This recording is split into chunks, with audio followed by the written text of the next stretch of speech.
everyone, Hare Krishna. I Aishwarya with Raj Kopika Mataji. Welcome you all on Divine Echo.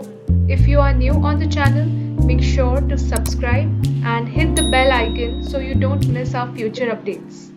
Hare Krishna Mataji. Hare Krishna, Aishwarya. Clear today is that in encouraging Arjun to fight the war, Lord Krishna is trying out so many different ways, especially in verse 2.34 when he's saying akirtim chapi bhutani kathayishyanti devyayam sambhavitasya chakirtir maranadatirichyate.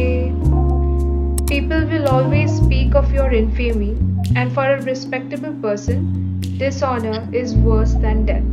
So, in this verse and in the next coming verses, we have heard Lord Krishna is talking a lot about Sukh Dukh and Swarg Nark or Man Apman, which are all the dualities of this material world. Whereas we have previously seen him advise Arjuna that you should rise above these dualities and stay equipoised in all the situations. So, what do you say about the situation of contradiction? Which way should we understand it, and how do we take these explanations of Lord Krishna? So Arjuna gave 5 reasons why he didn't want to fight the war. He gave 5 reasons. The first was compassion, the second was enjoyment, and the third was by killing I will incur sin, I will go to the hellish planets, and the fourth was a social cause. Like we saw in the last few verses of the first chapter, he gave this argument that if we fight, then there will be कुल का नाश, स्त्रियां दूषित हो जाएंगी, अवांछित संतानें उत्पन्न होंगी, and all that. So these were the reasons why Arjuna did not want to fight. So specifically here in this section from verse 31st to 37, Krishna is counter-arguing to the second argument of Arjuna. And what is the second argument? Enjoyment. He's saying that how will I enjoy if I kill all my relatives, if I kill all my swajanas, then how will I enjoy? Whom I will enjoy with? So fighting is not a solution to enjoyment. So here Krishna is giving him a counter argument. He's saying, definitely you're going to enjoy. You're going to enjoy, Arjuna, you fight. Because if you win the war, you will enjoy the kingdom. And in case if you lose the war and you die, you will enjoy in the heavens. Because if a Kshatriya, if he loses his war fighting for dharma, he straight away, his destination is to heaven. And there he enjoys for many, many, many years. So this is given in our Shastras. So that is why Krishna is saying, even if you lose, you're going to enjoy in the heaven. And if you win, you're going to lose here. And you're going to enjoy here. This kingdom you're going to enjoy. So in both the cases, you are in a win-win condition. You're not losing anything. But on the other hand, if you don't fight, you will straight away go to the hellish planets for non-execution of your duty. For non-execution of your prescribed duty, you will incur sin, and the destination is going to be the hellish planets. And moreover, if you don't fight, you will be called a coward.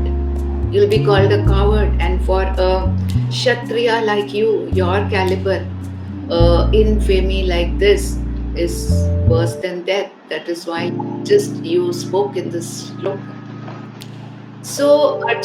Krishna is giving a counter argument to Arjuna for this reason of non-fighting, for not fighting, for fighting for how will he enjoy.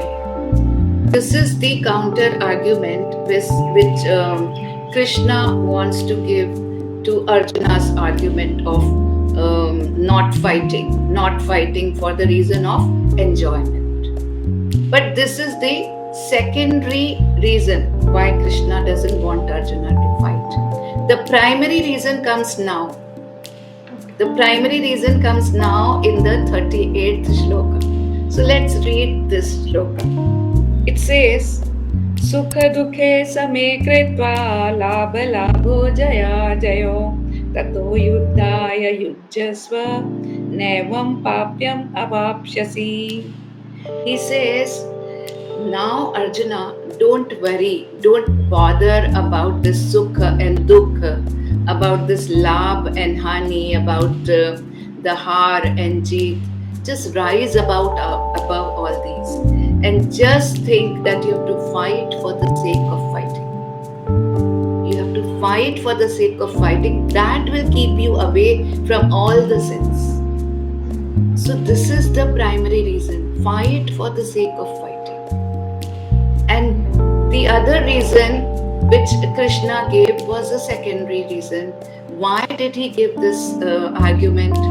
Because Krishna wanted to come down to the level of Arjuna's thought of enjoyment. And the enjoyment is actually an outcome of passion. It's an outcome of passion. So Krishna wanted to come down to this mentality of enjoyment and first convince him on that level and then again bring him up to that level of understanding. It's like, it's like a teacher who could be a graduate or a postgraduate, but if he is to be teaching to a first standard or second standard student, then definitely the teacher has to come down to the level of understanding of the student. And then steadily and slowly, the understanding has to be brought to a higher level. So this was the Krishna's way of convincing Arjuna. So now after convincing him at his own level, at his own mentality level, now he is bringing it up to the higher level of fight for the sake of fighting. So this is a higher level. And there's going to be another one higher level when Krishna will say, fight because I am asking you to fight. Mere aadeshon ka palan karo. So that will be one step higher. We'll come to see in the next shlokas to come. Yes. So he has to be brought up steadily and slowly to that level. Suddenly you just can't, expect and bring up someone to that level of understanding. So this is how we have to understand this shloka. Otherwise, now in the, I think, a few more shlokas ahead, Krishna will also speak. He will say, Traigunya Vishaya Veda Nistraigunya Bhav Arjuna. You rise above these levels, these gunas of Prakriti. Traigunya. ये प्रकृति के जो 3 गुण हैं, इसके ऊपर उठ जाओ और निस्त्रय गुण पर अर्जुन, आप इनके ऊपर उठ जाओ और इन द्वंद्वों के भी ऊपर उठ जाओ. He will say, he will speak in next few shlokas. So slowly and steadily, Krishna is bringing Arjuna to that level of understanding, which actually he wants to understand. So I think this is the way we can understand this. It was so easy for us to understand it, and the examples you gave us to compare, which made it really easy for us to clear this doubt. Thank you, Mataji, for your valuable teachings, for giving us your precious time. And to the viewers, if you enjoyed watching, then make sure to like this video and share it with your loved ones so you help them enlighten their lives. Hare Krishna. Hare Krishna.